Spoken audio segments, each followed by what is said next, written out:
Colin Robertson, former Canadian diplomat and current vice president at the Canadian Global Affairs Institute. Colin, welcome. Thanks for being here. Good to be with you, Renee. So the White House is positioning this rescinding of the digital services tax as Carney caving to President Trump. What do you make of it? Was this a good tactical move for Canada? Well, it's all how you see it, but I think it was a good tactical move. I think the Prime Minister is being pragmatic. Remember, our goal at the end of the day is to get a new security and economic framework agreement with the United States. We've had one, and it makes a lot of sense. 75% of what we export goes to the United States. And yes, we want to diversify our trade, and yes, we'll work at it, but we've still got a long ways to go. In the meantime, that's our biggest market.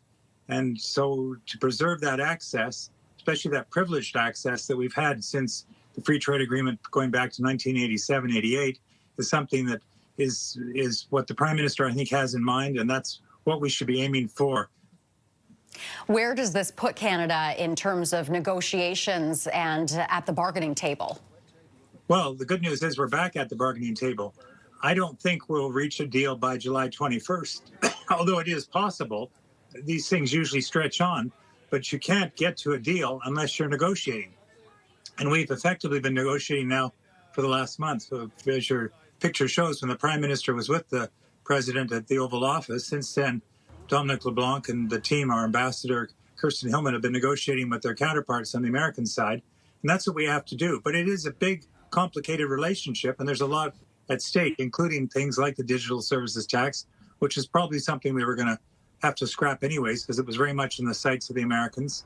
But there are things we want out of it. And as you just pointed out, one of them is for the Americans to drop the steel and aluminum tariffs, fentanyl tariffs, and the tariffs they put on autos. You mentioned that you are not optimistic we'll see a trade deal by July 21st. What do you think the biggest hurdles will be towards getting a deal done? Well, I think the tariff level is going to be a key issue, because I think Donald Trump would like to see a 10% tariff applied across the board to all countries. It's kind of payment for services that he sees it from the American perspective.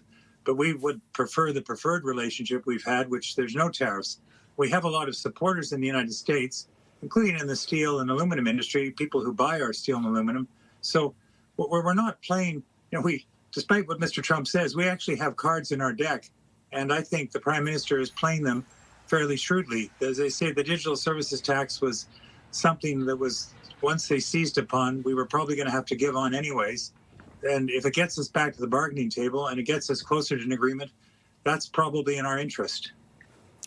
All right, Colin, that is our time. Thank you very much for yours today, and also happy Canada Day to you. Same to you, Renee. Thank you.